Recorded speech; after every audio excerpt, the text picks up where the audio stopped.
Today's episode is called Don't Be an A.S.K. That's an acronym. Don't be an ask. Right, Lyman? Take it away. Let me say don't be an ask, okay? Not the other one, but as she said, A.S.K, don't be an ask. What we're talking about are those individuals that are always seeking knowledge. That's what ASK stands for, always seeking knowledge, but never executing. Give you an example, and you ever had this happen, maybe when you were in Hollywood or maybe it was a concierge, where someone would come up to you and say, hey, can I pick your brain? Can you give me 2 minutes?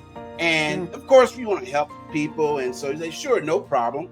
But we're thinking 2 minutes, and that 2 minutes turns into 20 minutes. And they're asking you a litany of questions. You give them advice, only for a week or two later, they come back and say, I know you told me to do X, Y, Z, but I didn't have time, and now the situation is worse. Unleash your potential with MetaMindstream, disrupting possibilities. Dive into the fusion of positive neuroscience and business strategies with Scottlin and Dr. Lyman Montgomery. Break free from limiting beliefs, expand extraordinary lives, and boost business profitability. Welcome back to Focused MetaMindstream. We are so excited to have you here today, helping us disrupt what's possible, which means in your business and your life, how do we get rid of those limiting beliefs? And what are the practical steps we can take to overcome them and move our business and our life experience into a much happier and more easy place of living? Why live life the hard way, right, Lyman? Absolutely, yes. So when we do this, if you are just joining us, we do this by combining the principles of positive neuroscience with actionable business strategies, later lifestyle strategies in the two parts of the show. First half is business. The second half is about lifestyle. We have a lot of fun there. If you are just viewing with us for the first time, please like, subscribe, and share this link with someone who would enjoy the show. We would super appreciate that. So what we do here is we basically have a candid and provocative conversation. We talk about MetaMindset, what that means, about its influence in your daily life. We explore some taboo topics that are sometimes like, what? Nobody talks about this, but we're not afraid to. And offering those insights for achieving financial stability and less stress. So we're really excited to share this day with you. And today's episode is called Don't Be an A.S.K. That's an acronym. Don't be an ask. Right, Lyman? Take it away. Let me say don't be an ask, okay? Not the other one, but as she said, A.S.K, don't be an ask. What we're talking about are those individuals that are always seeking knowledge. That's what ASK stands for, always seeking knowledge, but never executing.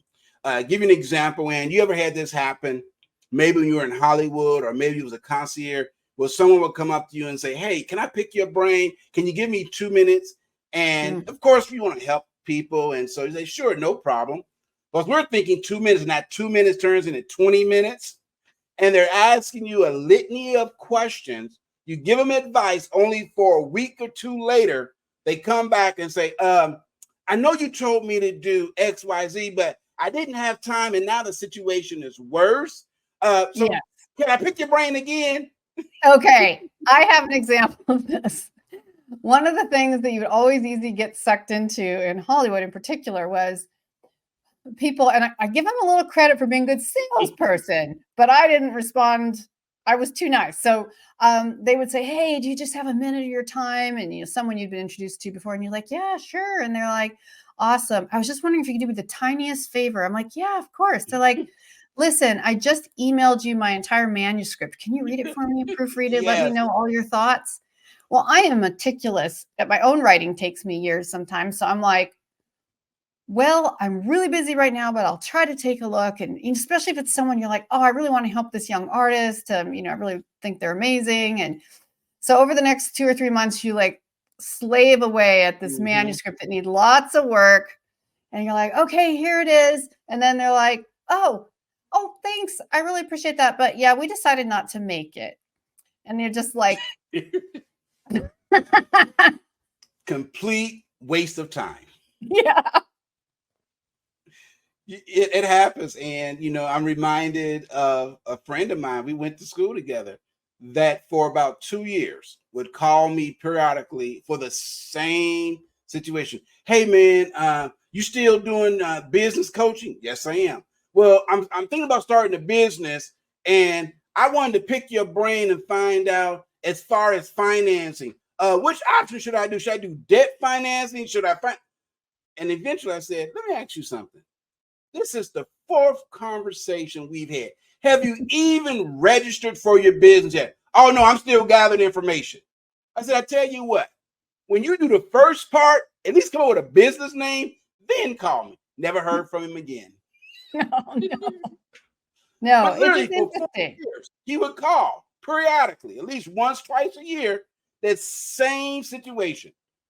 Ask 1,001 questions. You give him advice, do this, this, and the other, and he never executed. Wow. And I think that what we're saying right here before we go to our first break is, instead of taking action, they only ask. So asking versus action is the difference. You can ask a little and take a lot of action and then maybe ask again. But when you just ask, and people get confused because they think the energy expended in asking is somehow taking them towards the goal. It is, but not if it's asking alone. If you aren't applying it, if you aren't taking action, making application, it doesn't matter how much knowledge you gather, you're never going to get there. Well, this is amazing. I think it's going to be really fun. So everybody stick around. We're going to take a quick commercial break, come back to this. And then also in our second half, we're going to talk about, in the lifestyle segment, people who always complain but never apply solutions. Don't even get me started. But first, we're going to go back to don't be an ask. We'll see you in a moment. Unleash the power of Focused MetaMindset lunch and learn sessions. Sharpen problem-solving skills, spark innovation, foster collaboration, and build adaptability and resilience. Elevate your team's success and profits. Discover more at www.focusedmetamindset.com. Okay, welcome back to Focused MetaMindset and MetaMind Stream today with Dr. Lyman Montgomery and myself. And we're talking about, in our business segment today, don't be an ask. That is an A period, S period, K period, in case you're just joining us. And Lyman, tell us a little bit more about this. And then also, what are some action steps we can do to get out of this kerfuffle, I guess is what my grandma used to call it, that we get ourselves into? What can we do? When you are in business, or you're thinking about going in business, and maybe you're meeting with a client or a potential client, you want to steer clear of people that are ask, A.S.K, not the other one that all of us have. But what happens is you can find yourself in this information answer loop where they ask questions, you provide information, they ask another question, you provide information. And it's almost like being on that proverbial hamster wheel where they never get off to implement. So for those of you that are just joining us, ASK is an acronym that stands for always seeking knowledge, yet fail to execute. These are the ones that will say things like this. Hey, you have a 2 minutes for me to pick your brain. Hey, can we do lunch? I want to ask you a couple of questions. Or they might say, I know you've worked with me before, and I know I'm probably bothering you, but it'll really, really help me if you could just spend a few minutes to help me solve a problem. And you would do that, and they come back again and never implement. So how do we now overcome that, Ann? And let me ask you this question, because it's kind of interesting. Have you ever been in a situation, Ann, where someone has called you and said, I know you've helped me in the past, and I still want to be a client of yours, but I just got a couple of more questions before I sign up? You ever had that happen? Yes. That's a loop. That's a loop. It's a trap. Notice what they said. I know I want to be a customer, but I got a few more questions. And this might be the third or fourth conversation. You've answered all of their questions. And what they're doing is they're trying to build the house without getting a construction crew or an architecture firm. They're trying to go in alone, do it themselves. They're going to mess it up because they don't want to invest in themselves and get an expert. So how do we get out of that loop in? The first one is when a person asks a question, make sure that that question is tied to a purpose. So I would always say something like this. So if I understand the purpose of your question is you want to know XYZ. And they oftentimes will say, yeah. And then I might follow up with, when it comes to asking questions, what do you plan to do with the information that's provided to you? Because that's going to let me know if they say, well, I'm just curious, cut them off. If you get answers like, well, I just want to know for curiosity or for knowledge sake. You ever had that one happen? Oh, I'm just curious. Well, no, I have had that happen, and it's like, oh my God. And over time you start getting to the point where you're like, okay, this is a waste of time. And you start learning these steps that you're sharing right now. And one of the little tools I do, which is, the purpose of asking, is I answer their question with a question. There you go. Because I'm going to put the burden on them, not me. I'm going to put the question with the question. I'm happy to be helpful, and I will be. But instead of letting them kind of goad you through a meaningless conversation, it's like, ask them a question. You can make a sale out of it. Absolutely. Yeah. That is great. The second point of the 3-point is, number one, make sure that they're learning with the purpose. So they're asking because they really want to learn, and there's a purpose for it. The second is focus them. Are they focused? Or are they scattered? Are they like squirrels all over the place? If a person is like a squirrel in their conversation, you have to bring them into focus, to your point, by asking a question.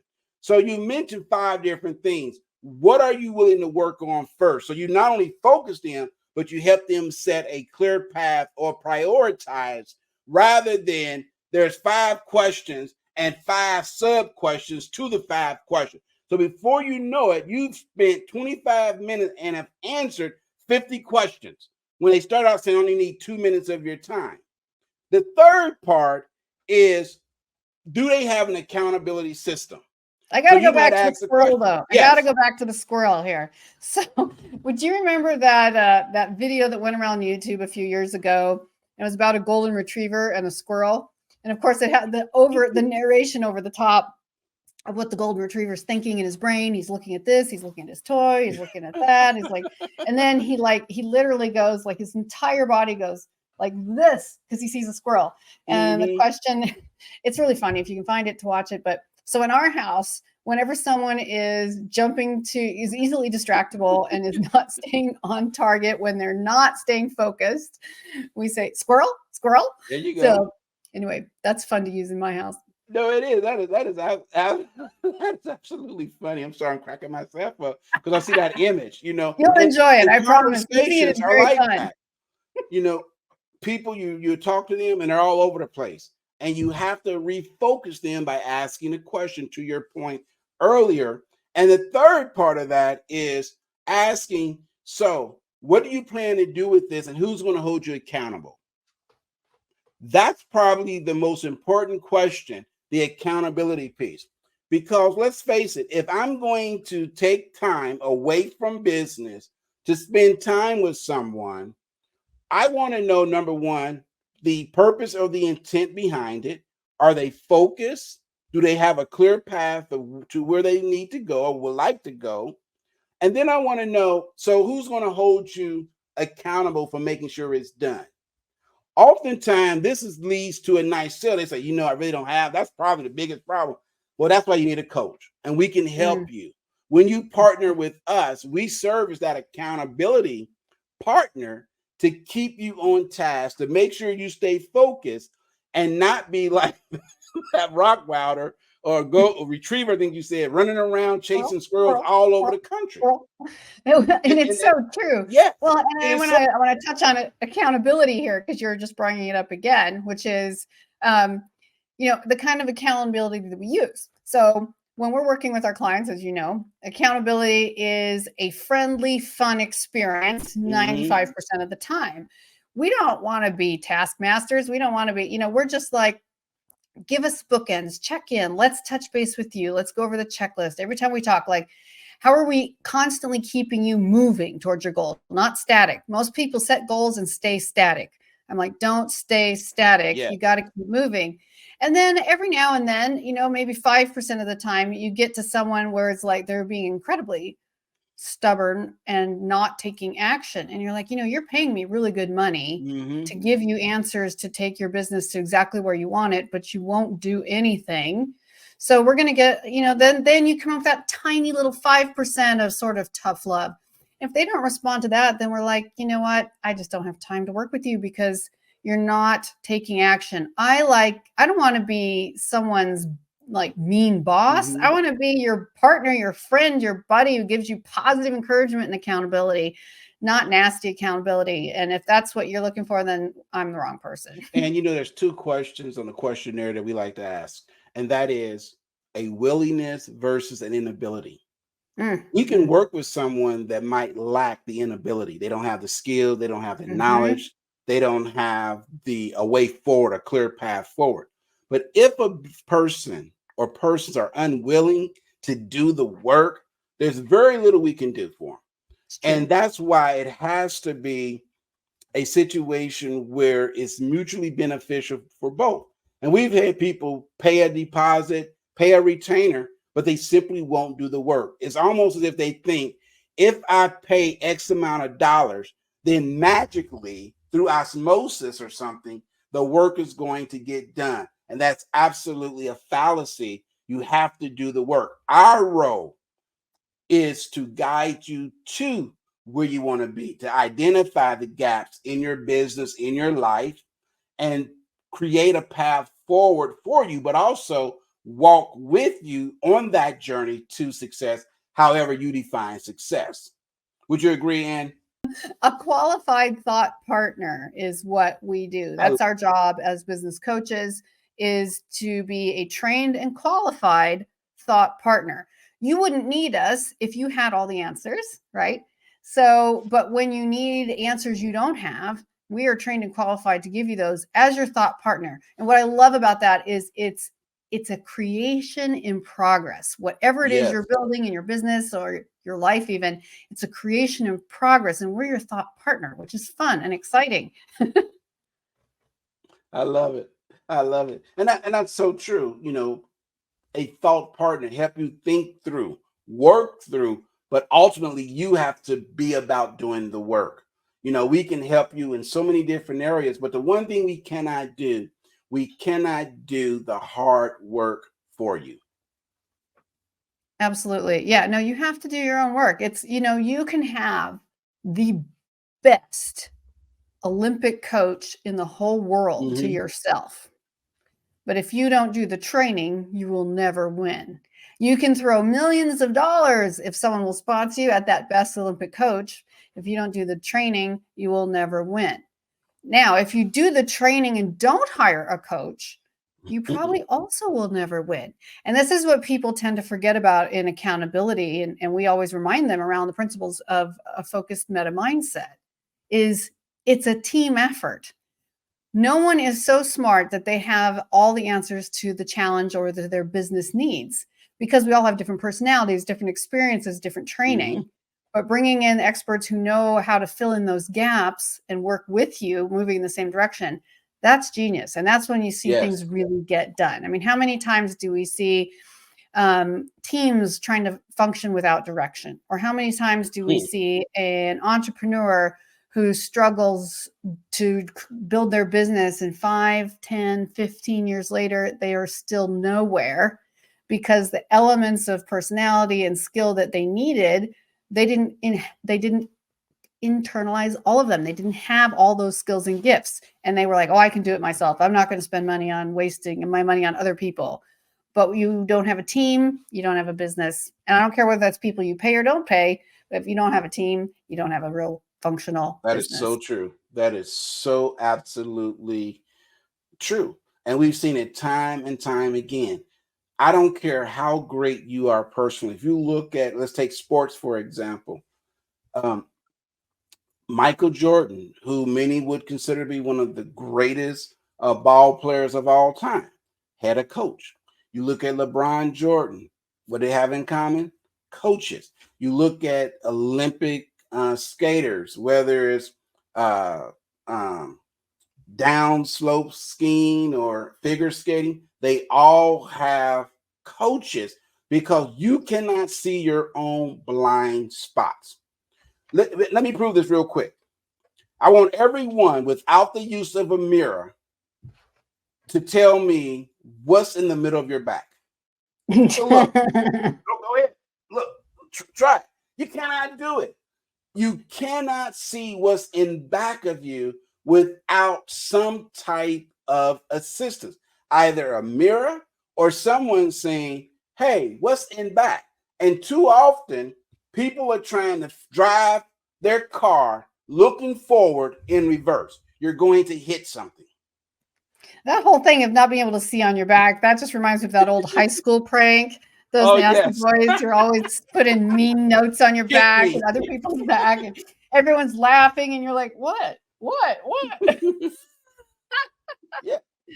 Yeah. Until friend says, you got something on your back. Exactly. Because we're designed, we're created, we evolved to move forward, but you need someone to cover your rear.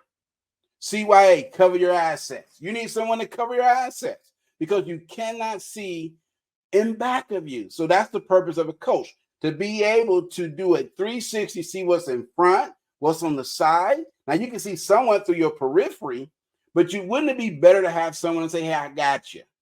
And that's what coaching, that's what working with consultants do. Someone that can see what's in back of you or your past and help you make a path forward.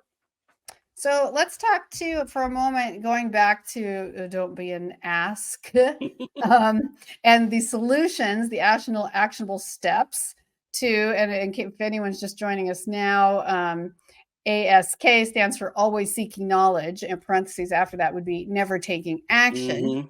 So one of the key points you said in taking action is focus and prioritizing. Yes. And what are some steps that our viewers can use to specifically increase their focus? Because I think prioritizing, sometimes, we do lists, but focus is hard. So talk about focus just a little. Yeah. So whenever you feel yourself distracted, you're looking at multiple different things, always ask yourself this question. This will bring you questions to your focus. And what you focus on, you tend to do. For example, if I'm distracted or I have 3 or 4 different ideas, how do I narrow that down to the one singular idea? By asking a question similar to this. What is in alignment with what I hold to be true? Mm-hmm. That question right there eliminates probably 2/3 of them. This one, it doesn't feel right. This one, there's something about it. But which of these is in alignment with what I hold to be true? And that's going to help you narrow it down. There's other things, but just asking that simple question will at least help narrow your opportunities and bring things closer into focus. Because remember, we've said this many, many times on this show, it's not always agreement, but it is about alignment. As an example. Absolutely. No, I think that's so important. And that's, as you said, we mentioned that so many times. It is such a key element in the principles of a focused meta mindset. Because when you're not in agreement, but you're in alignment, you can still have motion, is how I see it, because you can work side by side in the same direction. But if you're going head to head in a narrow space and you can't get past each other, whether that's your own conflicting issues, whether that's a team member, whether that's someone else in your world, you're going nowhere. If you have, I don't know, I just got back from Portugal, and, like many of the really old European cities, some of the streets in these old cities are barely the width of a very tiny Fiat. And so there's been more than once that I've basically gotten stuck by, taking the wrong turn, ending up in one of these tiny streets. Like people's front doors, like literally they can't open their door if your car is there. That's how narrow it is. And so we have fireworks going off, which is I even better. see. I'm like, what? So Mind blown. no, those were the sparks from my mirrors. I think that was what was happening. Anyway, and then here comes a car the other way. Someone with a trailer who's really annoyed and wants to just make their delivery, and you didn't know it was one-way street, et cetera, et cetera. Where are you going? Absolutely nowhere. So this is why we get deadlocked when confrontation and when we are trying to always be in agreement. We get deadlocked because the only way to get out of this being stuck is one person has to admit or take a defeating position and back away. It's fine. I'll back away. Or if you both back away, then you're like, you both come back in, right? It's like, it's my turn. I was being nice. But instead, it's like, no, let's find a street that works. Let's go in alignment. We can have 2 lanes. We can go side by side. And when we're side by side, we can both achieve our goal. Yeah. And that's such an important concept to understand in your meta mindset, and how the ways it can change your life are endless. Yeah. It's like, for example, real quick, and then we got a break coming up. It's almost like saying, I got this great big SUV trying to go through this narrow truck. We're heading the same direction. What if I park my SUV and we share a ride?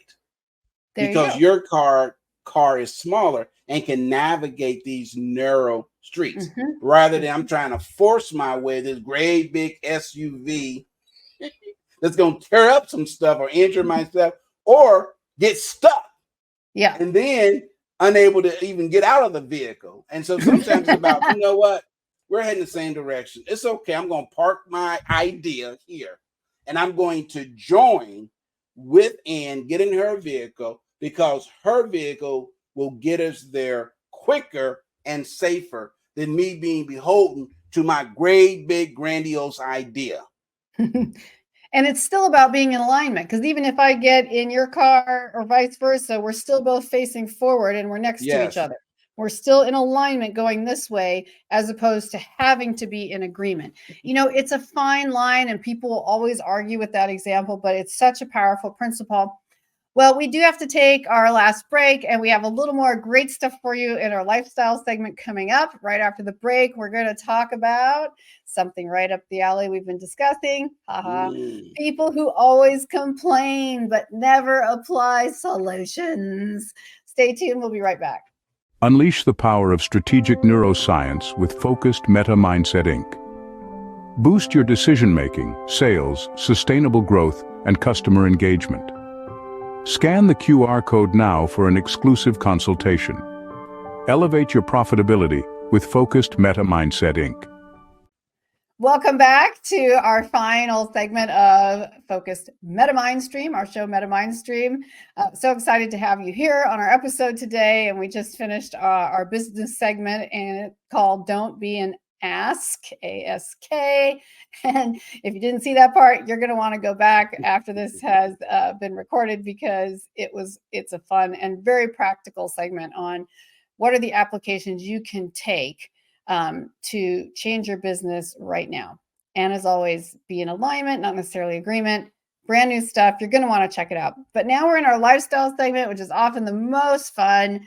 And what we're talking about today, again, people who aren't necessarily in alignment, Lyman, people who always complain but never apply solutions.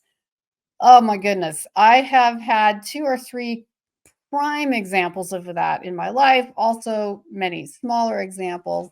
But in lifestyle, since we're talking about life now, there's been a couple friendships that I've had to, I'll call truncate, not terminate, but limit, because I'm a sensitive person. I'm an intuitive person. I reflect people's energy, and I would hang out with someone who I'd known since childhood. And they were so negative, not a family member, just to be clear, friend, always complaining. All they ever did was complain. And as we got older, it just got worse. And finally, as an adult, I had to be like, yeah, I'm just not going to be so available anymore, because it would get me so down. And I'm a natural born coach, which means it drives my husband crazy because I always have a solution for everything. Sometimes he doesn't want a solution. He just wants to complain. So fair enough, to each their own. I understand it can be aggravating, whichever side of the wall you're on that. He takes very practical steps, but sometimes, people just want to complain. And I think that's totally normal every now and then. But when that's your constant mode of conversation, you just can't do it anymore. I'm like, I can't. Here's 17 ways you could solve this problem, or at least take one small step. Next time you go to lunch, it's the same old thing with this friend. Have you ever experienced that? Yeah, I remember working in healthcare. I was a nursing assistant in high school. And this is the time I wanted to be a hospital nursing home administrator many, many years ago. And so I'm like 16, 17, working in this nursing home. And there was this little old lady that I would take care of. I would, help get her ready in the morning, bathe her, dress her and everything. And every time I got ready to leave, she would magically, it never fail.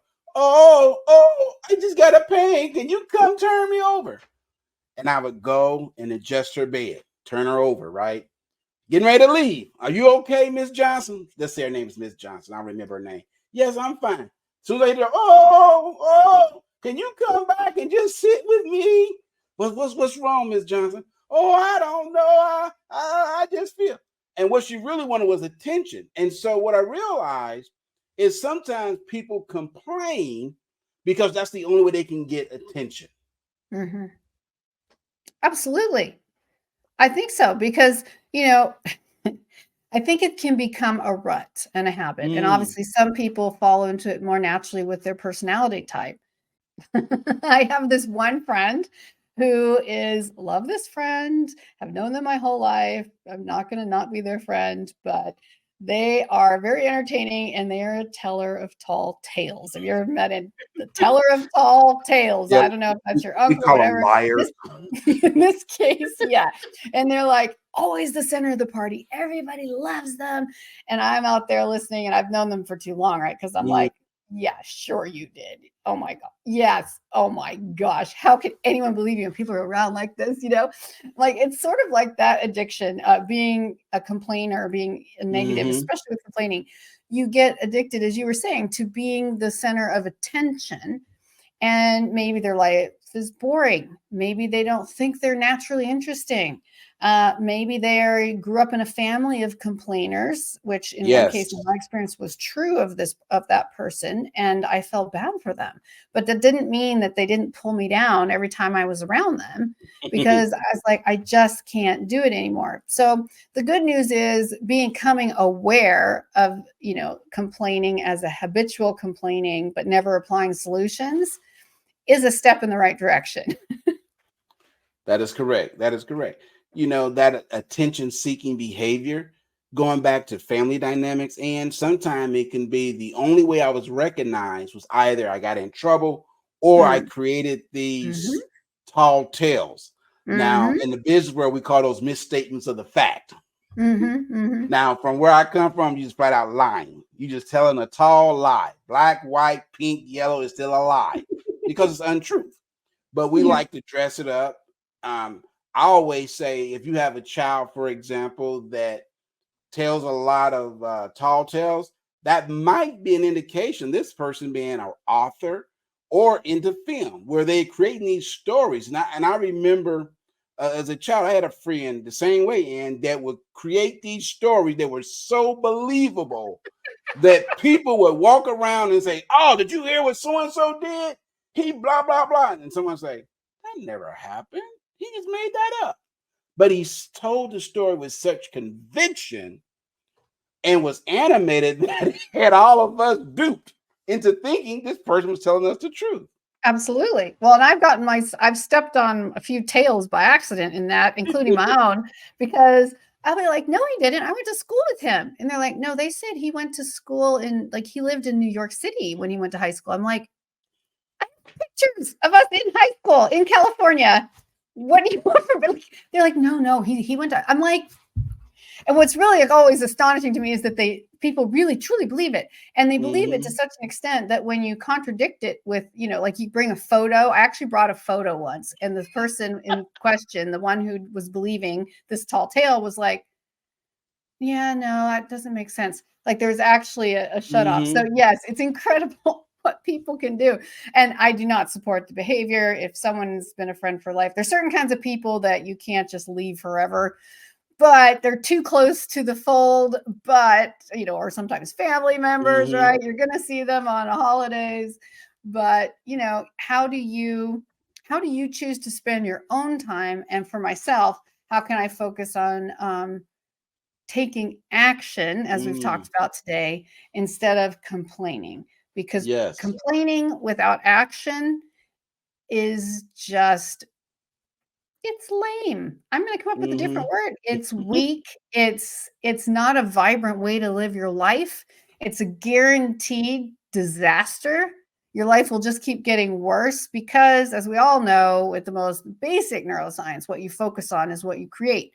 So if you're complaining all the time, you're going to just create more complaining, more drama, and you're never going to get out of that hole, which is something we're actually going to talk about in the next Mhm. episode. One of the things you were talking about that it reminded me. Remember that segment? I think it was Saturday Night Live, the whiners.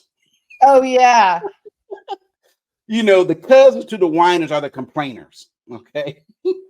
And generally they kind of work off of each other. Where you have someone that will whine about, well, no, just help me.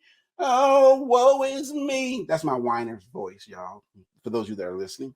And then you have the complainers that are cousins to them. Well, I don't understand why this happens. Always, good example. Well, how's the weather? It's nice out, man. It's too damn hot. You go out there, might get sunburned. It's raining. Now the farmers, they love. Oh, I've been waiting on the rain, for my flower bed. All this damn rain, I can't even go outside. It's snowing. Wow, we can build a snowman. All this snow, I got to get out there and shovel it. Gosh, They're it's the never truth. happy. It's the truth.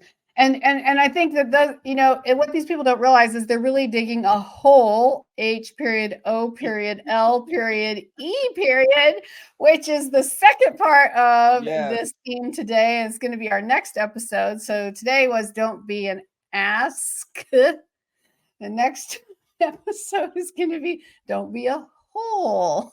Yeah. Yeah. So we're going to have a little bit more fun. We hope you will all join us, and thank you again for sticking with us here today. If you had fun, please share this link with someone who would enjoy and appreciate it, and also like and subscribe so we can keep this coming to you. As always, we are streaming right here this day and time, and after our live stream, you also have the recorded version on the same link.